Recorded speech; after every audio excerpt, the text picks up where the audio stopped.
those inflammations kind of became chronic after a while, and they ended in third stage precancerous changes. So they had to remove part of my cervix.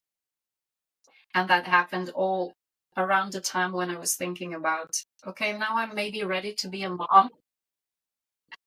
And then, it was really hard and painful for me to acknowledge the fact that I might have screwed everything up, that I waited too long, that I lived this very stressful, unhealthy life, that I was trying to please other people. And I don't know, in the process, ruined my body. Welcome back to the podcast. Today's conversation is one I believe will resonate deeply with so many women, especially those navigating fertility, motherhood, identity shifts, and the emotional layers that often go unseen. In this episode, I am joined by Alneja Hobart, a fertility and mama coach who supports women through conception, motherhood, and the inner healing that often accompanies these life transitions. Together, we explore how fertility is influenced not only by the body, but also by childhood experiences, emotional stress, family dynamics, and inherited patterns that many women carry without even realizing it. Alea shares her own personal journey, the work she does with women through the butterfly technique, and why emotional safety, support, and awareness are essential parts of the fertility journey. We also talk about the hidden struggles women face, the misconceptions around motherhood, the emotional weight of trying to conceive, and why vulnerability and asking for help can be powerful, especially in reflective seasons like December. This is an honest, compassionate conversation about healing, hope, and remembering that you don't have to walk this journey alone. So, before we dive in, let me just say if you are here, it's because you care about growth, not just in business but in life. You are someone who wants to step into your best version every single day, and these conversations are here to guide you. So, welcome to the Mompreneurs Growth Academy podcast, your go-to space where we redefine what it means to be a mom, a business owner, and a woman stepping fully into her power. Here, we don't do chaos, we do alignment, simplicity, and strategies that actually work for you. I am Viviana Castañeda, marketing professional, content and visibility coach, and a mom with over 7 years of experience running my own business while raising my kids. Let's dive in.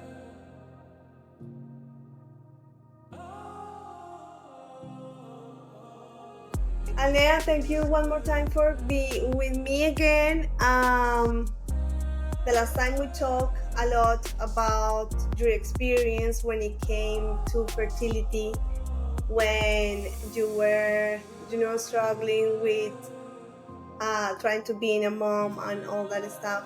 So I would like to, if that's okay with you, to repeat that story a little bit so people like getting that line or learn a little bit more about what happened with you when you uh, have this issue with this particular doctor and what happened when you were a child that lead to all of that problems that you had in your body.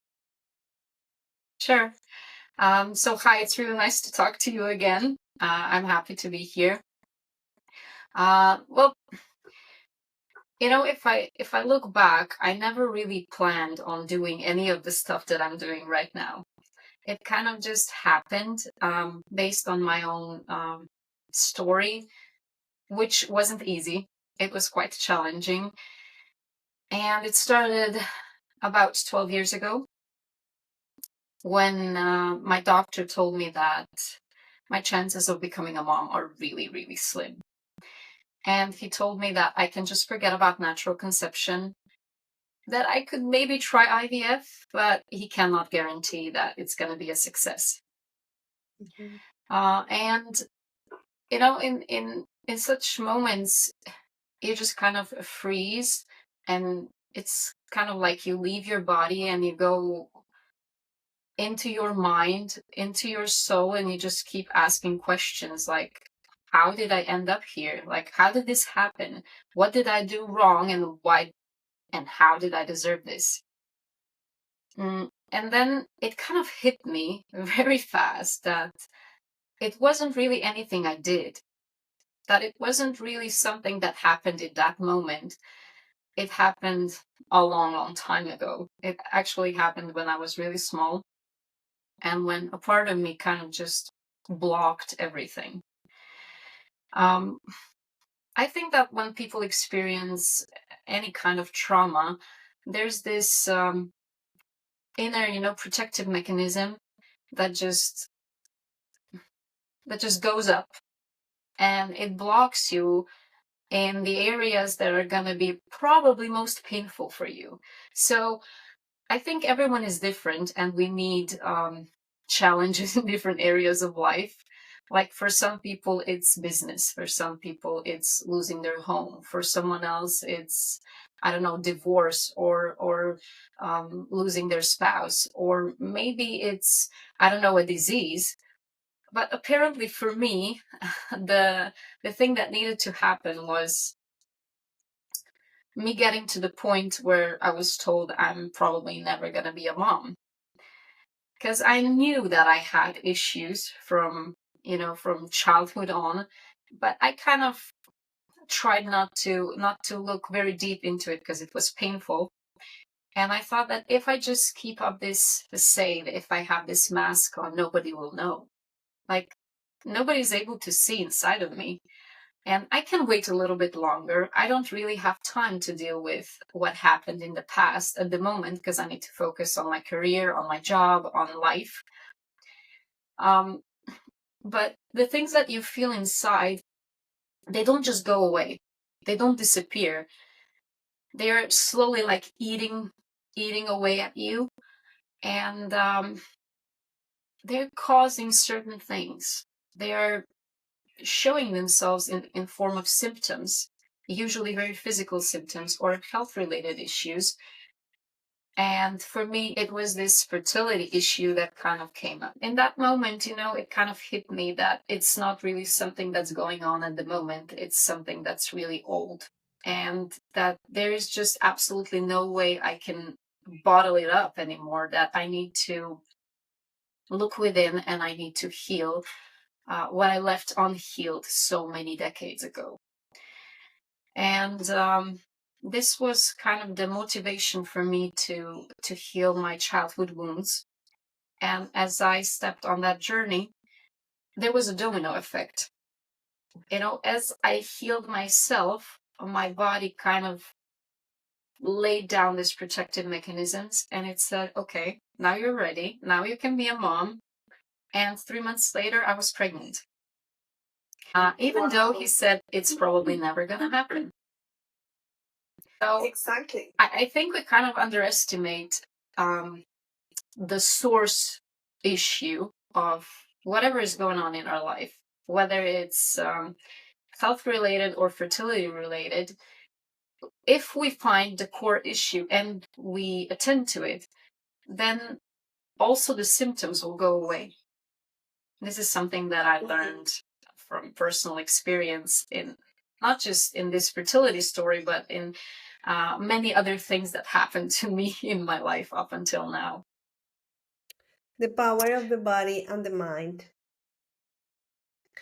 I have a Exactly. question. When this happened to you and you had this not very pleasant meeting with your doctor, and he said, Alnea, you cannot have kids. When that happened and you talked to your doctor, what did he say was the reason why you couldn't be a mom? For him to be that certain and say those strong words to you. Well, if I have to explain this, I'm gonna have to go way back. I'm gonna have to start at the beginning. Whenever we are like wounded as children, we usually tend to find an area in life where we want to prove ourselves. And for me, it was business, it was work, because this was also the area that my parents were more invested in, if I may say so. This was the one area that they kind of thrived in. And I felt that if I want to be accepted, if I want to be loved, if I want to be given any kind of validation, I need to like step on the same path and be good at it. And you know, when you feel like you're not enough, that you're not important enough, mm, you're willing to do whatever it takes to get the validation of those who kind of hurt you. And I know my parents didn't do it on purpose. They were like just very busy, and they lived with people they thought would take good care of me, people who actually loved me, and they felt like I'm gonna be safe there while they are gone working. But the reality is that when they fell into their drama, uh, it was kind of very bad, because there was a lot of physical and verbal violence, and that was one of the things that kind of really bruised me for life. I felt like, you know, if people who love you, they don't care you're there. They don't notice that you're struggling, that you're hiding under the table, that you're trying to run away, or that you even sometimes say, please stop, and nobody listens. And in that moment, I think there was this part of me that said, okay, adults and children, they just don't go together well. And I kind of kept avoiding kids later on in life. There was a period when I thought I'm never going to be a mom, because it felt just so overwhelming and difficult for me, even to bond with them, because I felt this pressure that if I approach them, if I say something, if I'm too close to them, I'm gonna hurt them. I don't know what to say. I don't know how to behave around them.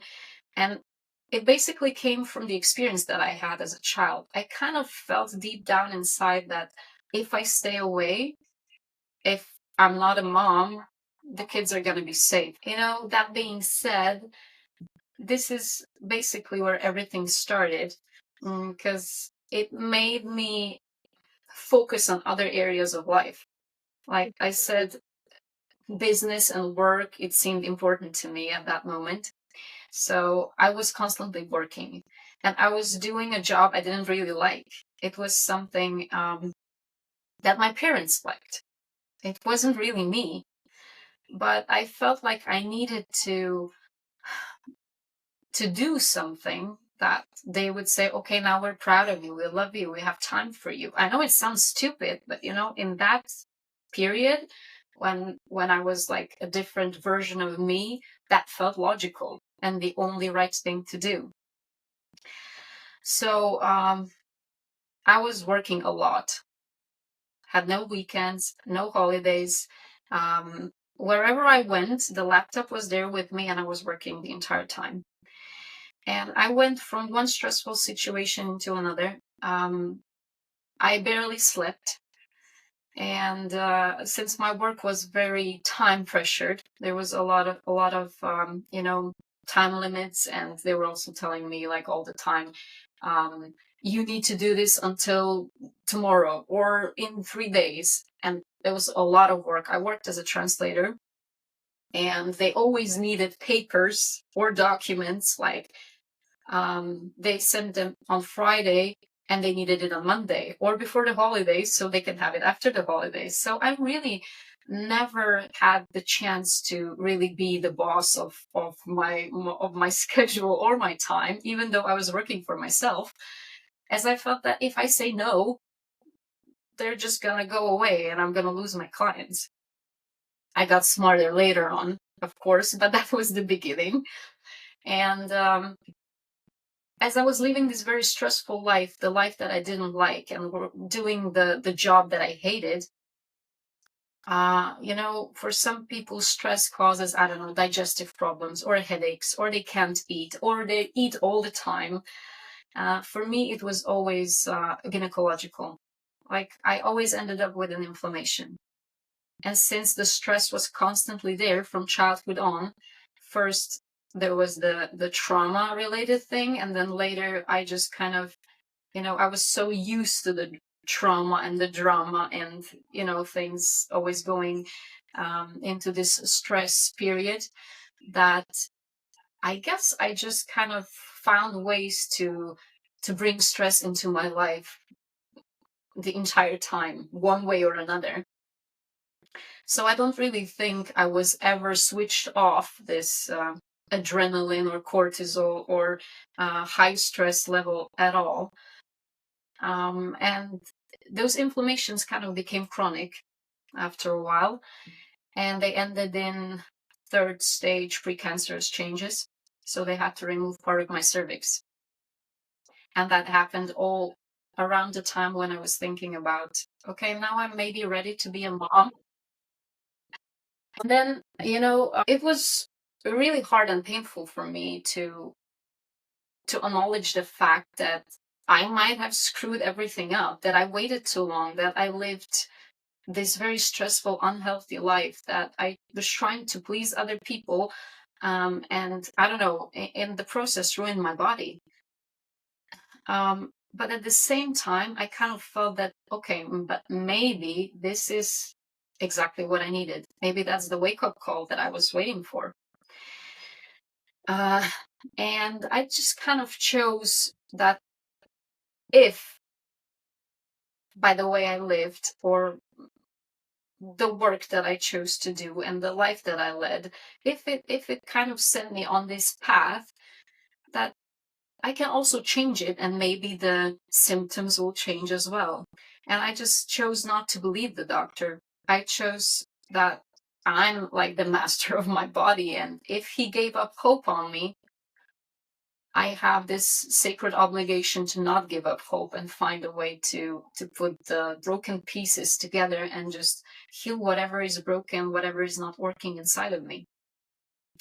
And I always felt this very strong connection to spirituality and psychology since I was very little. So I knew a lot about this stuff and how, I don't know, disease and illnesses and health issues kind of are created. So I knew exactly where to look.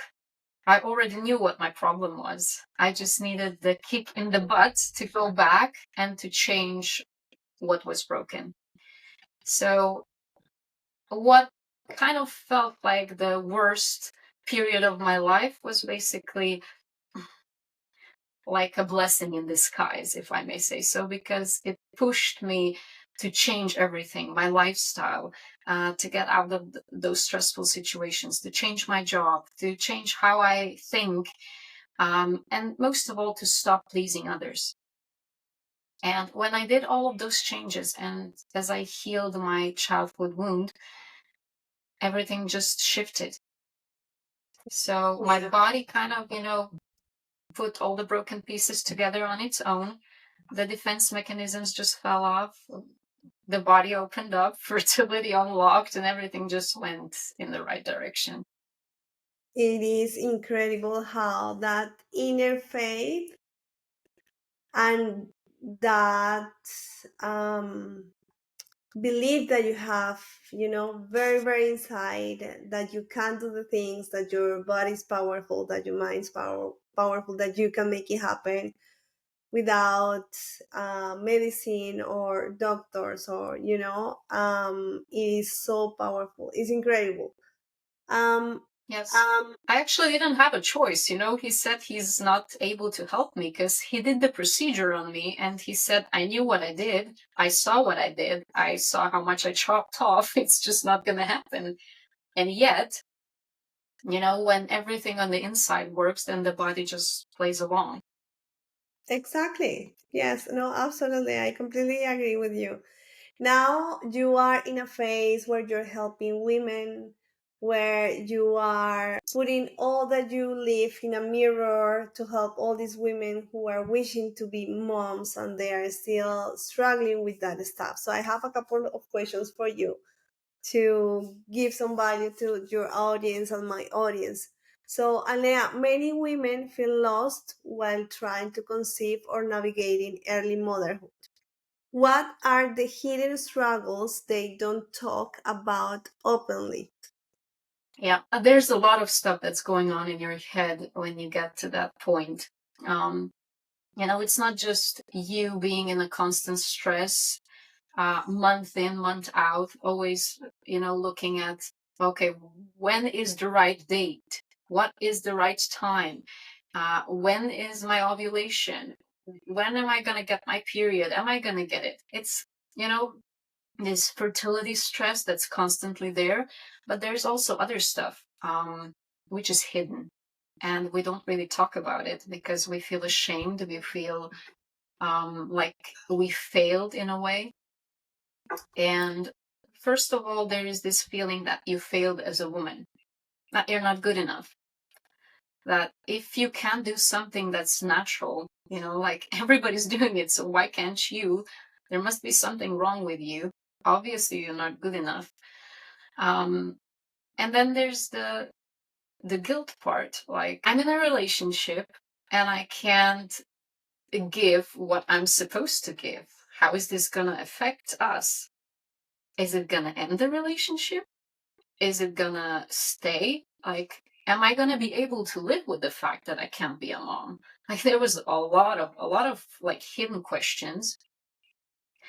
And when you want to be a mom, it feels like, at least in that period, that is the center point of your world. Like, if you can't be a mom, it feels like, what's the purpose of life? Like, this is something that only women can understand, of course. But, this is, everybody carries this inner mother archetype, no matter if they are mothers or not. They will, if they don't have children of their own, they're gonna kind of use this archetype at work or with their partners or their parents or whoever. They're gonna find a way to be nurturing and loving and helpful. So it's not really a question whether you have the mother archetype or not. It's always there in a woman from the very beginning. And if I think back, probably most little girls wanted two things, like the things that we hear in fairy tales. You want to get married and then have children, right? So this is like something you kind of been infected with very early on. And if this is something that society expects from you, if this is some sort of pressure that you feel, it's going to be really bad and really difficult for you if you can't really get to that point. Because it's going to mean you failed on all levels. Like, you can't do what everyone else is doing. And also, there's this hidden jealousy sometimes when you see your friends who are already pregnant or already have kids, and you don't want to be jealous because you love them and you want what's best for them, and you really wish them well.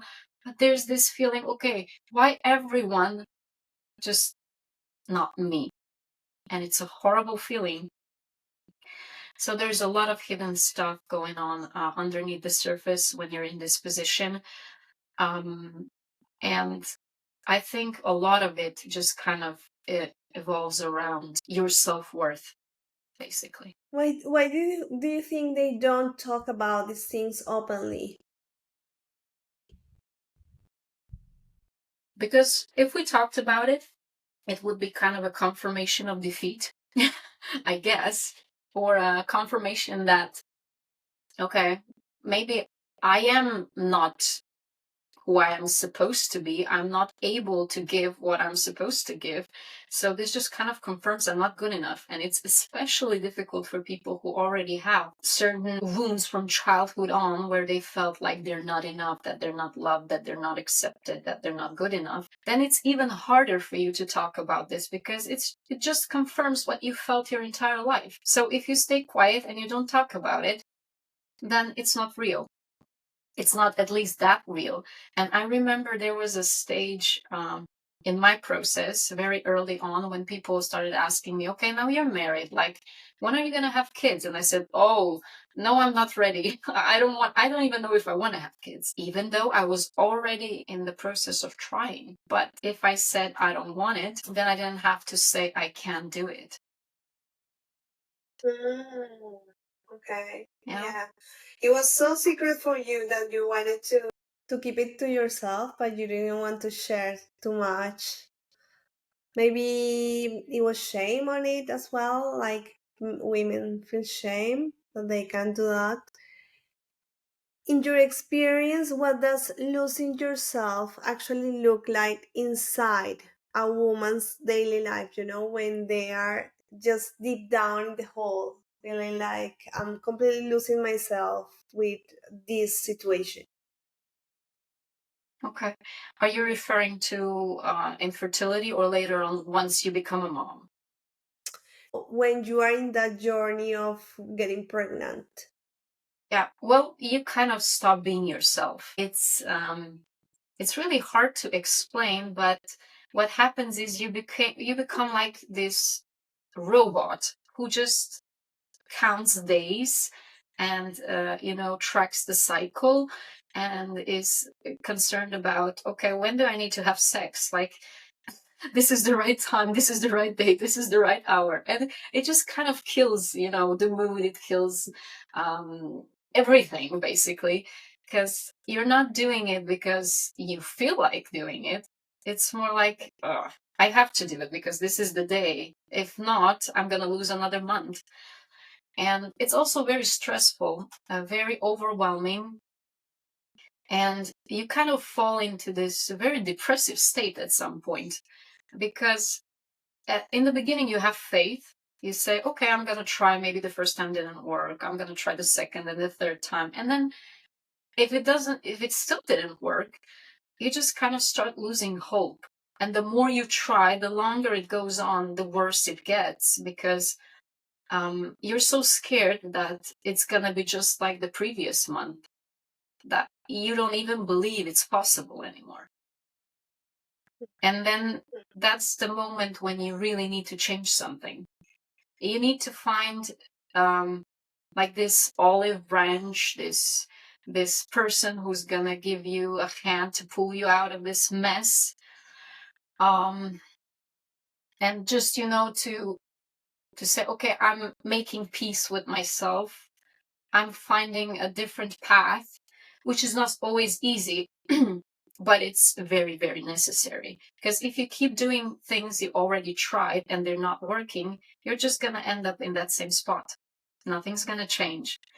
If you tried IVF 6 times and it didn't work, you definitely need to try something else as well. I'm not saying it's that IVF is not going to work at all. I'm just saying that maybe you also need something else. And if you're willing to consider that what you've been doing up until now is maybe not the perfect thing, maybe not the ideal solution, and that you maybe need to look a bit wider to find a holistic approach, something that covers the body and your inner world, maybe that's the perfect combination for you. But not everyone is willing to do that, of course. Alea, you talking about that, you often talk about inherited patterns, and this is a way to try something different, as you are saying, because this is something that you work on with your clients, right? My question for you is, how can family dynamics or childhood experiences affect fertility, early motherhood, and how a woman shows up? Well, first, if I just go back to your previous question, at some point when you're trying so hard and you keep coming into this loop of trying and then being disappointed over and over again, you lose yourself. You are not yourself anymore. You're not that same person. You lose the passion. You lose your faith. You lose your energy, you become a completely different person. You're kind of obsessed with this one little thing, and nothing else in life matters. It's like you can't be happy without having this.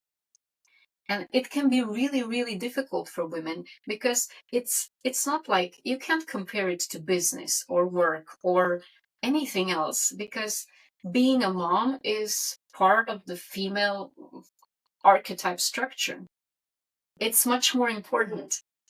And it's really important that if you get to the point where you're really stuck, that you figure out what your body is trying to communicate with you.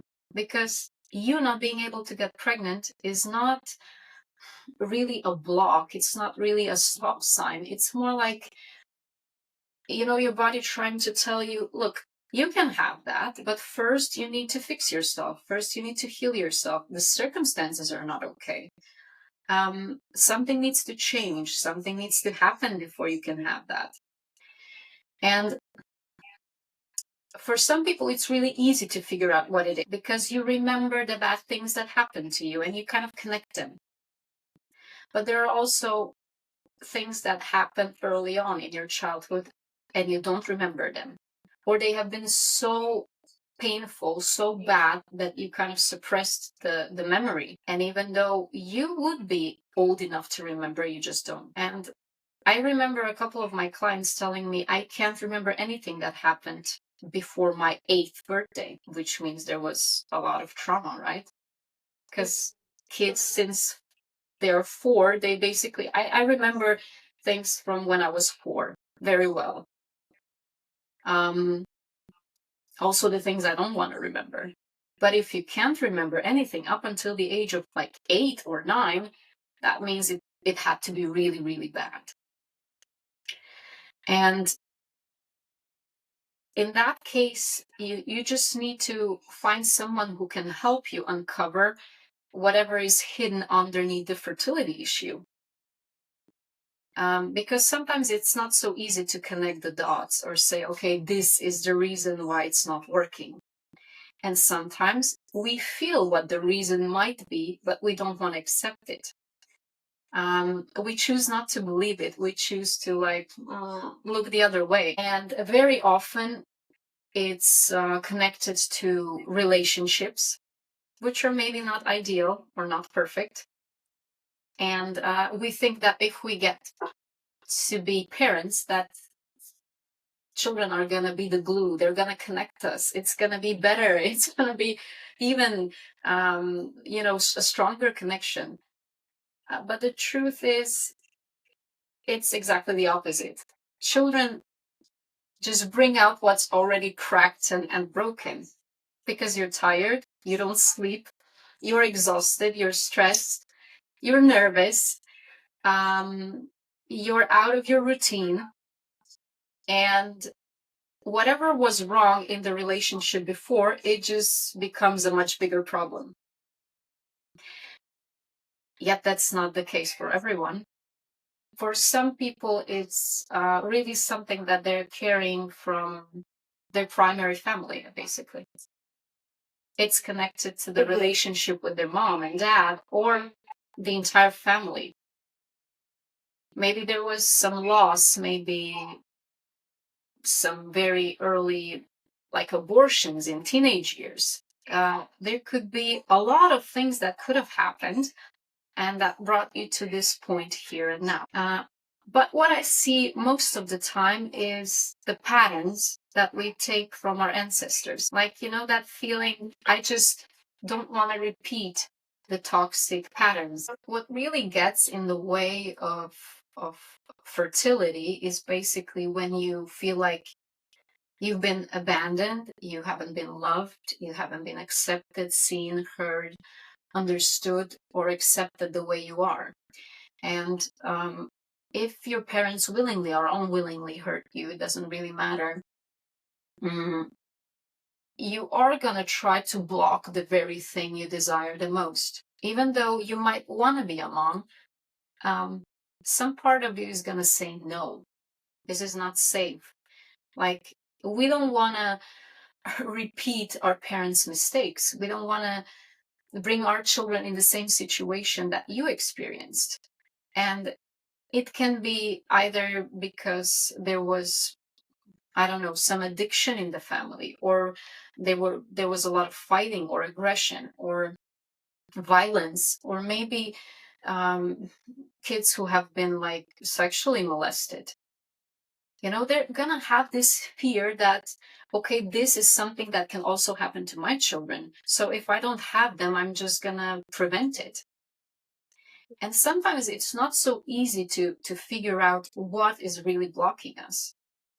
Because we usually look at the biology, we look at the body, and we say, oh, it's the, I don't know, it's the barrier in my uterus, or it's the smear test that wasn't good, or there's the gynecological problems that I need to solve, or my hormones are out of balance, or my thyroid isn't working. But this is just, the reflection of what's really going on under the surface.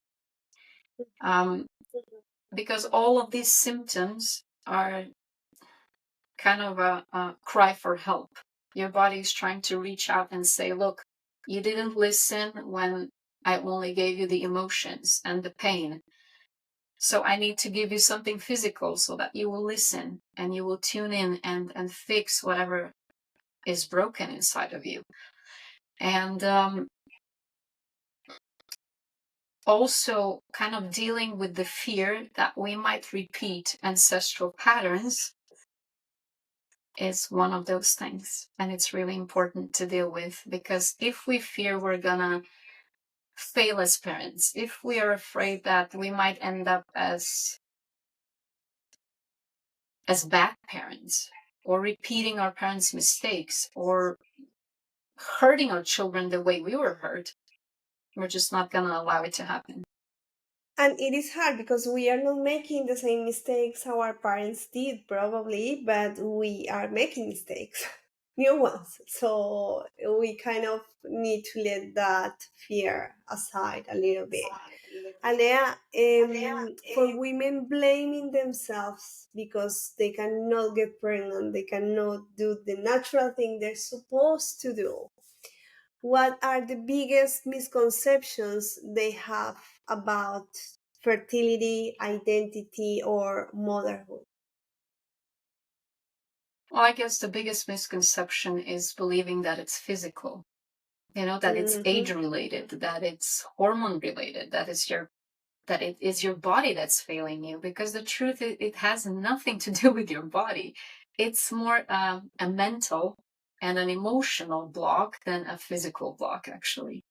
Because even if, for example, you lost your mom early on as a child, and you are thinking about creating a family, it's going to get in the way, because you're going to be scared and afraid that if you have a child, something might happen to you, and that your child will end up without a mother, just like you did. That was just an example. But you see, whatever was kind of related to the mother archetype, or you being a child and you being hurt, this is going to definitely affect motherhood. And the other misconception is that it's just a woman's job, that we are the ones to blame, that it's all our fault, that our bodies are not working because we are the ones who carry the baby, right? And I think there's too little talk about how men really have an important role here as well. First of all, it's very important for women to feel safe, to be seen, to be supported inside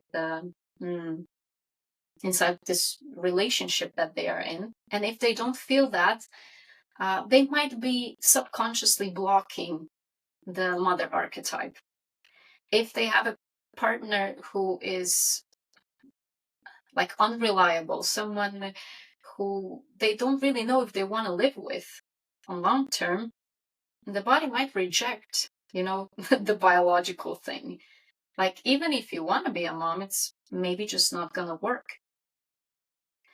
And there's a lot of stuff that we don't really understand when we say, I have infertility issues. Maybe it's not even you, maybe it's your partner. And I've seen that in so many cases, like when initially I worked with women only.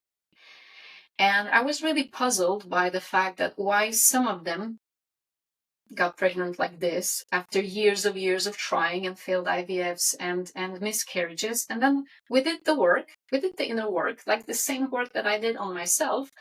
And for most of them, it worked. But there was like this very small percentage where they really did everything and it didn't make sense. Until at some point I said, okay, well, tell me about your partner. Like, what was his childhood like? What was his life like? How does he get along with his parents? And then we saw, oh my God, he's completely out of balance. No, no wonder it didn't work. And it was kind of really challenging to get the men into the program in the beginning because they're kind of, reserved when it comes to spirituality and talking about feelings. But then at some point when I just said, look, tell your husband that you did everything you could, that now it's his turn. He either does the work or it's probably not going to happen. And at that point, even those who didn't believe and who weren't really invested in the process, they just kind of played along. First, maybe there was this doubt and resistance, but as they started opening up, it became really interesting because in most cases, the men were really very invested in the end. Like they did all the homework, they did everything I asked them to do. And it was fascinating because they really changed. They changed even more than the women. So that was kind of the moment when I realized this program needs to be created for couples. It's not just women only. And that was the moment when the success rate went from 80 to 85% to 100%. Oh, wow. So, oh, wow. Yeah. So this is what kind of made that little difference. Because sometimes it's enough if the woman does everything, because maybe it was her problem. But if it wasn't, she can do whatever she wants. If the man doesn't do like his part, it's just not going to work. And it is important to highlight that this work that you do is not only going to help them in this fertility part, but also long term on the relationship, Yeah, is exactly. incredible what you're doing. Alnea, you've worked with women for 12 years, right? What patterns do you see again and again, regardless of where they come from? The patterns are mostly related to losing a very important person early on, like a mom or a dad or a sister or a brother, which usually leaves this aftertaste of, oh, maybe I shouldn't create a family because this can shatter, this can go away, and it really hurts. So if I don't create it, I'm safe. And then there's these patterns of toxic relationships where, sometimes I actually told my clients, look, we can finish the program, but I know it's not going to help because it's not you, it's not your trauma, it's not any of it, it's the person you're with. And they knew that. Still, they tried, they did everything. And, if the man decided to kind of play along, it turned out well. In cases he didn't, it just stayed the way it was, like nothing happened. And there's another pattern that I noticed, which is very strong. It's actually you not having the connection with your mother. And that's especially important for women, because if we didn't get that early bond, and if it was somehow broken because our mom was, I don't know, she experienced a stressful situation while she was pregnant with us, or right around birth, or just after giving birth. If someone died in that period and she was completely absent, or if she was having marital problems, or anything else that might have taken away the focus from the baby, one day is enough and the bond can be broken. It doesn't mean it cannot be repaired, but it will need time. Because the problem is that we go living with this broken bond for years. We ask ourselves, okay, why am I not being able to connect to my child? Why does she keep rejecting me? Or why is the energy not, flowing between us? Or maybe the child is asking the same questions as, I do everything, I please you, I'm good, I do whatever you want, and I still feel like you don't love me. Because the bond was broken. And you can pour in the love from both sides, but if the channel is leaking, both will, the mom and the child will feel like there's no connection. And what I see in many of my clients is that they don't have a good relationship with their mom. And they feel like they've never really been loved, or they have been abandoned in some period of life, or that they were not maybe expected, like it was an unexpected pregnancy, or it was too soon, too early, or maybe they wanted a boy and they ended up with a girl. All of this can affect the bond. And if the bond is weak, you're most probably going to end up with some sort of issues here. Wow, it's incredible how all that can affect you since you are little till now that you're trying to build a life and build a family and all that stuff. Alea, your butterfly technique is beautiful. You talked about that to me the last time that we had this interview. Can you walk us through how it helps women reconnect with their identity, their body, and emotional life? Yes, this technique was actually developed for me initially. Okay. Everything I did within the program was primarily for me. I'm actually, I've always been kind of intuitive, and I felt what I needed to do. And I just, I just did what I felt I had to do.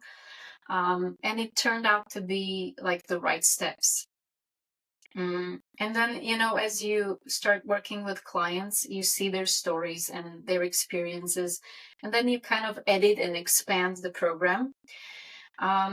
But basically, this technique, this was kind of there from the very beginning, because it kind of takes the client through three very important stages.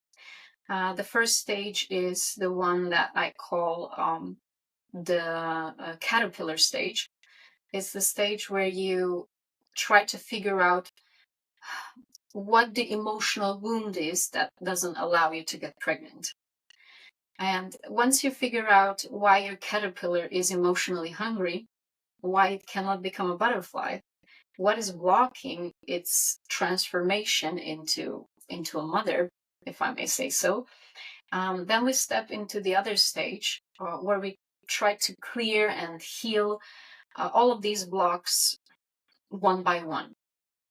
And we use different techniques and different tools to do that, because everyone is different. There are people who are very much into spirituality and they love, I don't know, regression therapy, or they love meditation, or they allow me to do whatever technique I want. But there are people who are maybe more, science-based, and they kind of want a different approach. So in this stage, I always kind of adjust the process to what the client wants and where they are ready to go. And this is the stage where, based on finding out what the fertility blocks are, I prepare an individualized fertility plan that is adjusted to their story, to their issues, to their challenges, basically. And then they can go through this very personalized program with me to clear whatever is standing in their way. And as they do that, they also heal, not just so they can become parents, but also so they can become like an improved version of themselves. In the end, nobody says, you just helped me become a mom. They all say, you completely changed everything for me, because I grew, I transformed, I changed my life, I changed my work, and a lot of things happen for my clients during these stages. And most of all, they kind of heal from those ancestral patterns. So in the end, the purpose is not just to become a parent, but also to become a parent that's better than the ancestors, like an upgrade, to leave the toxic ancestral patterns behind and become the parent you wish you had. Yeah. So it's more like, making sure that you're gonna love your kids and not hurt them the way you were hurt. Yeah, exactly. Well, many things to take into account when it comes to raising our children in this modern era. No making the same mistakes that our parents did, purposely, probably. But we still do it, we still do it. Yeah, Like exactly. We are not perfect.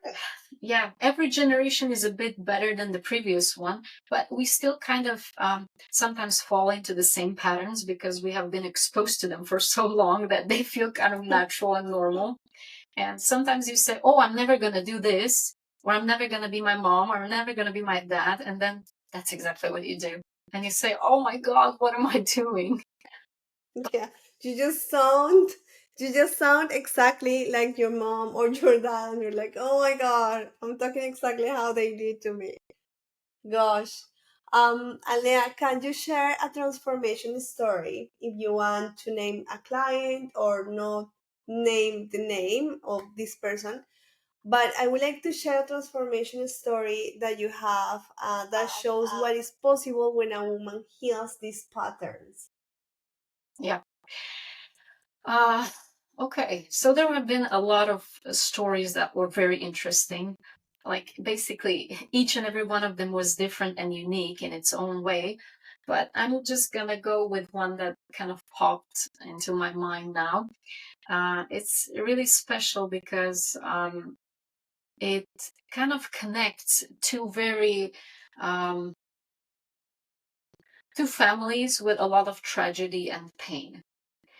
And it involved a couple who both had like a very hard and very painful experiences that went back to like ancestral stuff.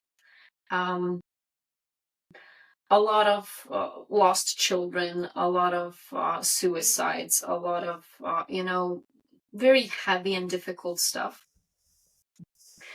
And what they both experienced was a very long time of pushing the idea of becoming a parent somewhere far away. So both of them kind of waited very long before they decided to become parents. And they also kind of always struggled with relationships. And they knew each other from the start, like from very early on, but they always chose different partners. And they always chose people that they kind of knew deep inside that it's not going to last, or it's not going to get to the point where they are going to want to have a family with them. So it was, again, like a protective mechanism, a defense mechanism that was making sure, the ancestral pain and trauma doesn't repeat itself. But as they became a couple, a lot of very similar things happened to them. They both lost their siblings, and there was a lot of very, very similar stuff going on in their life. And they were both blocked, both in their own story. And they tried for very long. They didn't, like, even before with other partners, like, as far as I know, there was also no need to be very careful, to get pregnant, because there was this inner block that was just, this is not going to happen. And I remember her saying that this is not for me. I don't want this. I feel like I can't be a mom. But this was all just, the ancestral trauma that was passed on. And this is passed on, like, very subconsciously. You don't really know what is behind it, but you feel this fear that you won't be able to cope, or you're afraid to do it because you might lose it. And when they both took this inner journey of healing, and the next time they tried, it worked out. So now they have a beautiful little boy. And if they didn't really heal the lost sibling stuff and the ancestral losses in both of their families, it probably wouldn't work out. Interesting. How did they heal that part? Well, there was mostly a lot of forgiveness on one end, and there was a lot of laying down the defense mechanisms on the other side, like, just allowing themselves to take a chance, that even though they were scared they might lose an important person again, they were willing to take a chance and allow themselves to be vulnerable again. And that was the important part in this story, because if you're scared and you don't allow yourself to be exposed to the possibility that you might lose another person, then you're just not going to be able to get that person. Yeah, and for them, it's life. yes, for them it was most of all fighting this idea of death or loss.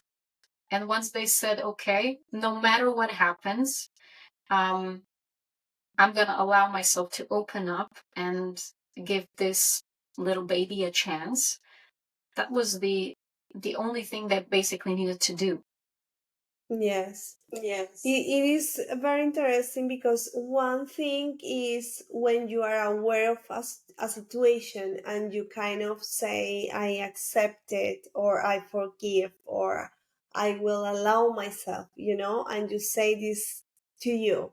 But one thing is saying it aloud, or maybe write it, or trying to be aware and conscious of that's what you want right now, but how that this person like internalize all of that and actually make it happen within. Yeah. Well, it's not that easy because, as you said, it's easier said than done. And sometimes we know what we need to do. We still can do it. And that's where we need to accept and admit to ourselves that we might need help. Mm. And that's not a bad thing, It doesn't mean you failed. It doesn't mean you're incapable. It doesn't mean you did anything wrong. It means you're human. And you just, accept the fact that you might not know everything about everything in life. That you might be a very good cook, but you're not really good in psychology or spirituality or whatever. And that's not a bad thing. You just need to accept that in this area of life, I just need help. And once you accept that and you ask for help, then somebody else will help you figure out the path. So for them, what they needed to do is just open their hearts and allow the possibility that even if things go wrong, even if I lose someone, I'm still willing to try. That was what they needed to do. And I just showed them how to do it. I showed them how to get to that point and what to do along the way. So it's more like, you know, I guide the way and they take the steps. Okay. But it has to be something that everyone is very, very invested in. Not just me, but also the couple or the one person that's going through the process. Yeah. They need to be very dedicated to what they want. And they need to be ready to look into the painful parts.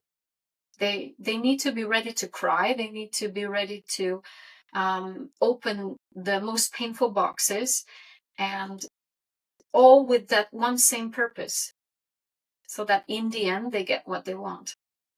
Yeah. And sometimes getting what you want is not easy. We know that in life, right? But it's so worth it when you get the reward. Yeah, absolutely. Absolutely. Completely agree. And now that we are in this season, December brings up family, expectations, comparison, grief as well, and hope. What message do you want women to carry into this new season? Well, I think always when we near Christmas time or end of year, it's people become like a bit nostalgic. They become very emotional. They look back and they kind of reflect on life, and they try to figure out what worked out well and maybe where they didn't really achieve their goals. Sometimes it can be a very painful period because you feel like you were supposed to be at this point and you're still not there. Um, but then that this period is also a period of hope, like a period of miracles. And I believe that December has this very special magic in it. Um, like if you believe in your dream really badly, that this is the time when miracles do happen. But of course, if you want a miracle, you also have to do something for it. You at least have to ask for help. You need to ask God for help or ask a person for help or whatever, and then just allow the miracle to happen. But um, with miracles, it's always like you also need to take part of it. You can't just sit still and wait that it's gonna fall into your lap. So if anyone is really, really trying to get pregnant or create that family that they desire, this is the perfect time to do it, because the magic that comes around this period, it gives us a lot of hope that we sometimes are missing throughout the year. And maybe this is exactly what you need. And if you then try something new and connect it with hope, this is the perfect recipe for a miracle. Absolutely, completely agree. And also, it comes to, January is near, a new fresh year, new goals. So, definitely having a coach with you, a coach like you, sorry, would be a good idea to start this journey, this fertility journey, and make it happen. Um, and if a woman could do one small thing today to feel more connected with herself, with this inner person that she needs to fix, to heal, what would it be? What do you suggest? Well, I think that the first thing that one should do is just sit down, like, and quiet, and be very, very honest with themselves. Like, just admit that maybe they did everything they could and they're at a point where they don't know what to do anymore. And that's also fine. That doesn't mean this is the end of the journey. It doesn't mean it's the end of the road. It just means that you might need someone that comes from the outside with a different approach, with a fresh view, with looking at your situation from a different perspective, because maybe you missed something. We always think that we know best what we need, what we want, what is good for us, but sometimes that's not true, because we're too caught up in our own stories, and sometimes we cannot see things that are right in front of our noses. And sometimes getting in a third person, someone who is not involved emotionally in your story, someone who will see everything from a different, fresh perspective, is maybe exactly what you need. And sometimes that's just a friend, like you opening up and sharing, hey, I'm trying to get pregnant and it doesn't work, and I'm devastated. I'm so torn up, I don't know what to do. And just crying with that friend might be something you need, especially if you've been bottling up things and you never share this journey with anyone except your partner. Or maybe you kept avoiding seeing the doctor because you felt like, oh no, it cannot be me, or I don't want to know if anything's wrong, I'm just going to keep trying until it happens. I recommend you go and take the tests, everything you can do to figure out if there's something that's wrong, and just fix it. It's not the end of the world. Like, nobody's bodies are perfect. We all have certain issues. And if you did everything else, like you tried all the tricks, the hacks, the doctors, the IVFs, and everything else, maybe you didn't try to go within. So what I suggest is that everyone just kind of does an introspection and see where they might miss something. Is there a piece or a part of them that they didn't invest in? Is there a layer that they didn't attend to? Is there a I don't know, a pain or a story from the past that they forgot about? So I suggest you do something you didn't do yet. Something different, something else, something new, because that might be the thing that you need so that you can shift things, that things kind of start moving again. Yeah, great advice. I love that. And for, these women who are just starting to feeling that way, these women who feels seen for the very first time, what happened in a clarity call with you? Like, when I'm ready, okay, I see you, and I would like to work with you. What happens in that first call with that person? Yes. Well, the first time I talk to the client is always like, just getting to know each other. I try to make it very relaxing, because I know this is a very stressful and hard topic, and it's very emotional for people to talk about something that I already mentioned. They might feel as failure, or something where they just can't deliver.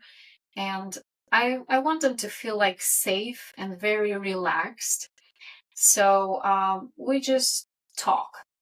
And while we talk, I take notes. So it's nothing hard, nothing serious, nothing they should be afraid of, because I always ask, are you like excited, happy, concerned, afraid? And they usually say, oh, I'm a bit scared what's going to happen. And I always try to, make them feel at ease, like nothing bad is going to happen today. We're just going to explore where you are, what happened to you. And on that first call, um, what seems to be a very innocent conversation is usually me doing detective work. So what I do is I always focus on diagnosing where the where the issues are. So in the end of that conversation, I really dissect my client's life in great detail. We go into every topic that usually seems to be the problem, and then we end up with some topics that were kind of hidden and unpredictable. And when I have that list in the end, I can just tell them, look, this is the problem, this is the problem, and this is the problem. We need to work on this. So the first call is usually the most powerful one, because that's the point where they get those aha moments. This is when they figure out, oh my God, yes, that might be the problem. And that is also my problem. And then they just start connecting dots. And I think that the most important thing is to figure out everything that might be standing in your way and just go down the list. Sometimes we start with the most important thing. And I had clients where after 2 sessions they got pregnant, and they couldn't do it for years before that, because the first thing on our list was the most important thing. Sometimes when the list is longer, we need to have more sessions. And some people need to go through the entire program to get pregnant, or they might even need a month or 2 after that before the body really resets. So I can't really predict how it's going to go. It's really different for everyone. But this first call is the most important call, because this is where we figure out what's underneath the surface, what is the core problem, and how we need to approach it. And it's very easy, very simple. It's just a simple conversation for them. But for me, it's, a chance to be not just thorough with my detective work, but also to let my intuition guide me. And we always tap into the right place, usually on the first call. So it's basically the most important part of the entire process.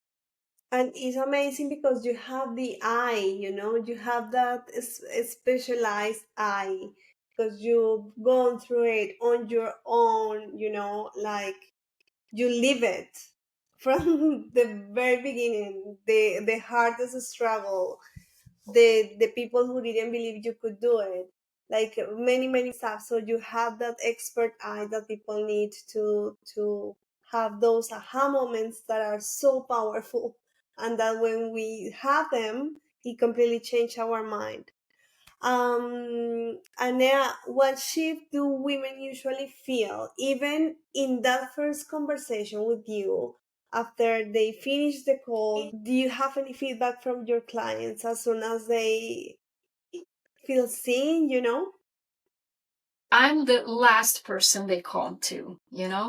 It's like they try everything else first, and then I'm Yes. the last person to come to. Uh-huh. I'm I'm like the they take the train, and then I'm the last station, because usually people kind of start with the things that they see, with the physical symptoms, the hormones, the body, and so on, the IVFs and everything else. And when they figure out nothing worked, then they say, okay, well, maybe it's something hidden, maybe it's something on the inside. And that's when I usually come in. So there have been cases where I was the first choice, but usually I'm the last choice.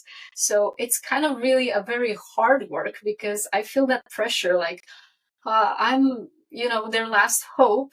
And I always just say, like, please, please just help me find the right thing, so I can help them, and so that their journey kind of ends with a success story. Because, it's a pressure when you're the last one. Like when you feel like they have no more places to go to. But it's also like an honor in a way, because I feel like when people are ready to go within, that's the point when they are ready to do anything it takes, like everything possible. Maybe before, when they were only exploring some tips or going to the doctor, they weren't ready yet. And I'm happy that they came to me now, because that's probably the point where they are ready to do the inner work.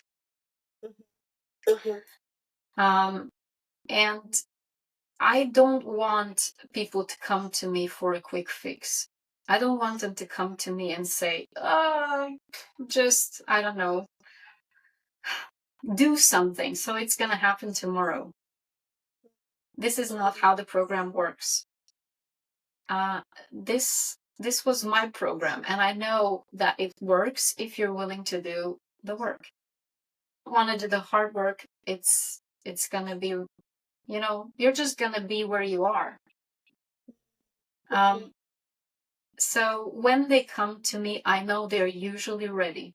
There have been cases that weren't ready, but usually they are. I think that maybe going through all that stuff, all the processes, all the doctors, all the medicine, all the numbers and percentages, and like all that stuff, also maybe gives them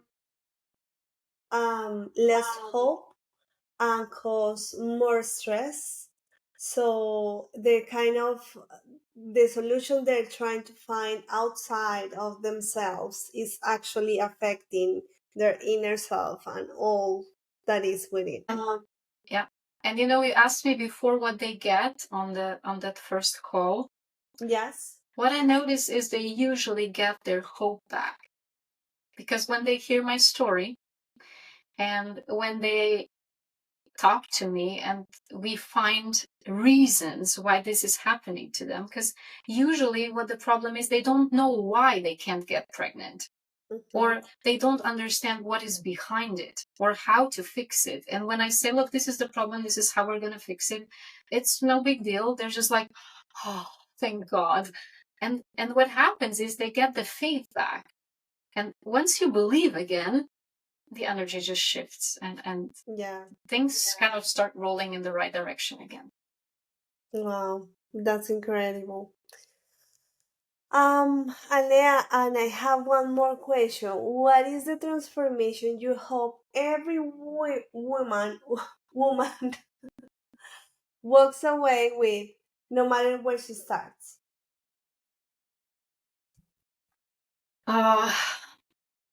Basically, I think that for women, it's very important to go through, this inner archetype kind of healing journey at some point in life. It doesn't really matter if it happens when you're trying to become a mom, if it happens when you're looking for love, or it happens later on when you try to kind of balance motherhood and life purpose.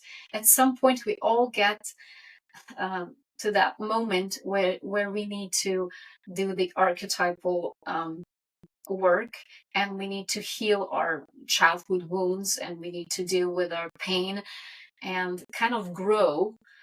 And for some of us, it happens in love. For some of us, it happens when we're trying to build a family. And for some, it comes later when they're trying to build success. But for sure, everyone will need to do the work at some point, or they're going to have challenges in life. And for women, it's very important that they get to that point where they go from the wounded inner child through all the stages of those adult female archetypes and figure out that they can have it all.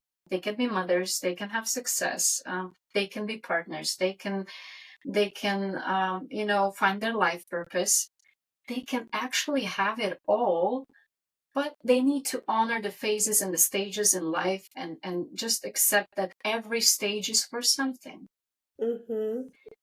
And as we go through these stages, we kind of grow, we evolve, and no female person ever was born as a wise, spiritual, transformed woman, right?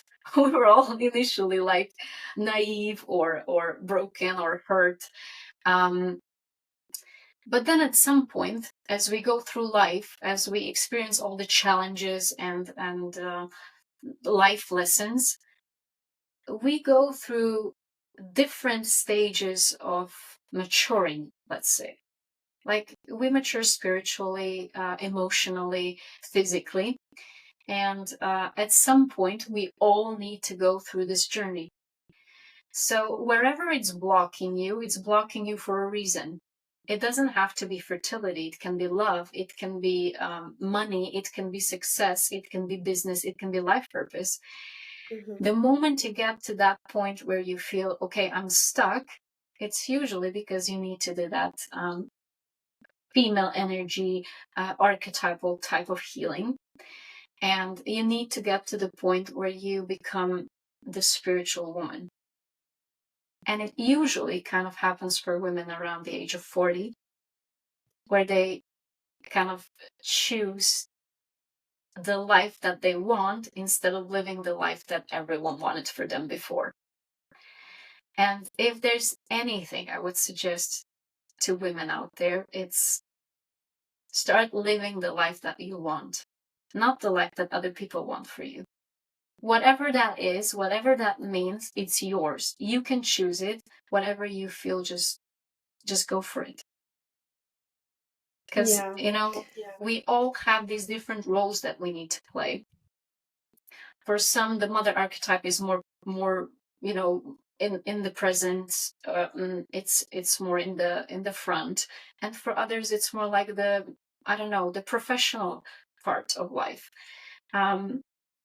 Some people don't even choose to become mothers, but just getting to that point where you figure out that this spiritual, mature woman knows what kind of life she wants. And when she kind of like peels off the layers that were holding her back, that's when we kind of get to the point where we can be happy and at peace. Why do you think we always wait till we are almost 40 to start doing all these changes?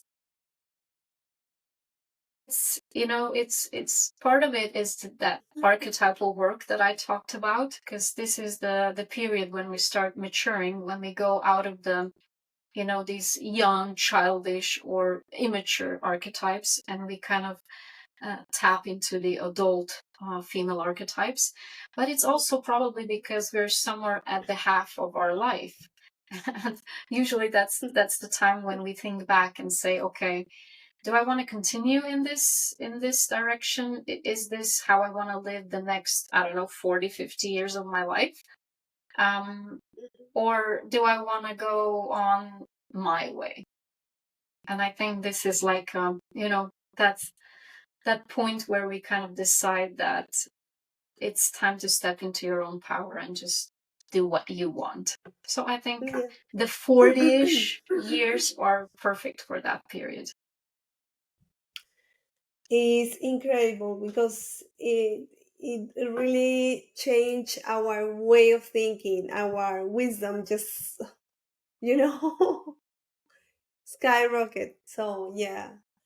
Alnea, if people want to contact you to make a booking with you and have that first consultation, where can they go to find you?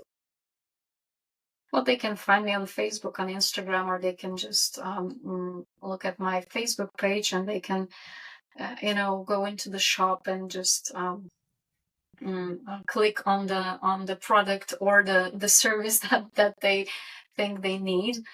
And even if they're kind of puzzled, they don't know what to choose, or if they don't know if this is the right fit for them, I'm always open, for a call, for a conversation, and then we see if the energy flows, because it's really important that even for me to have clients that are kind of aligned with me.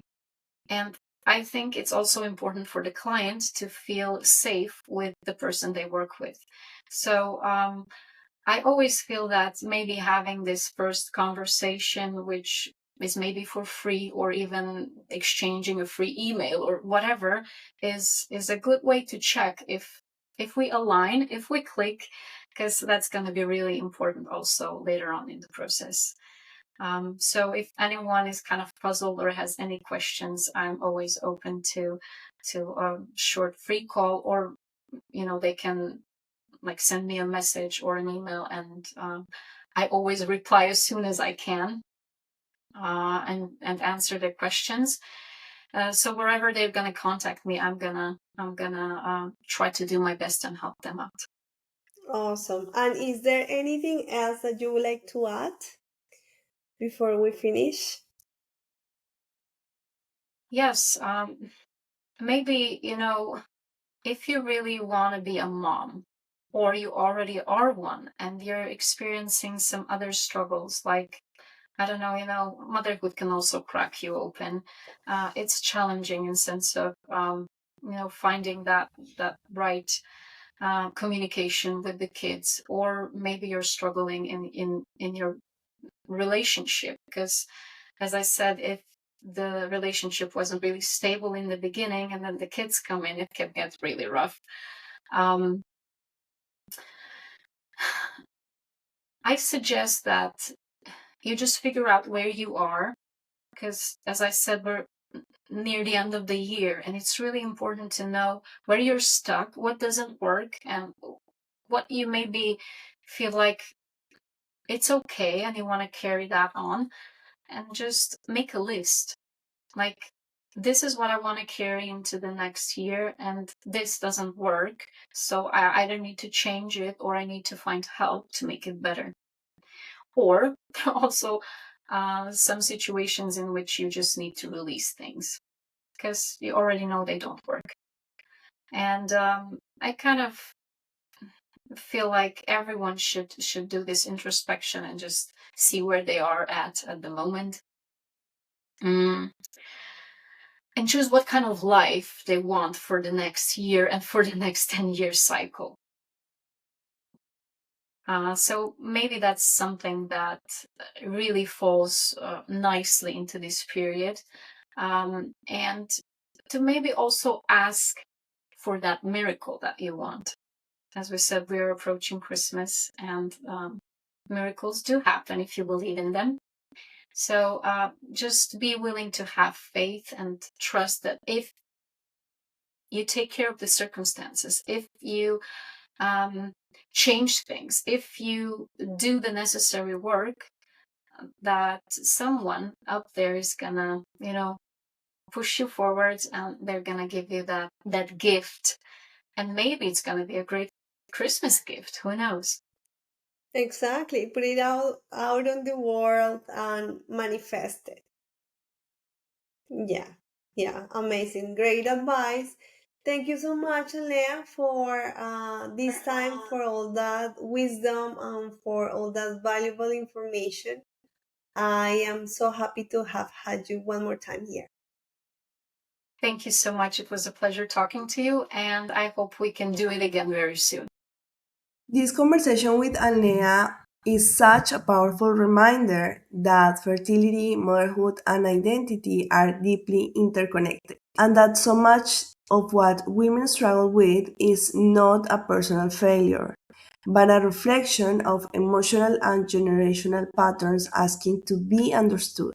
If something in today's episode resonated with you, whether it was Alnea's personal story, the discussion around emotional healing, or the idea that your body may be communicating rather than resisting, now that you don't have to hold that awareness on your own, Alnea offers clarity calls with a gentle conversational spaces where you can explore what's coming up for you and gain insight into your own journey without pressure, without having to be ready, and without needing all the answers. You can DM Alnea directly to book a clarity call. You'll also find all of her links in the show notes where you can learn more about her work and the support she offers. Thank you for listening, for staying open, and for honoring this journey. I'll see you in the next episode.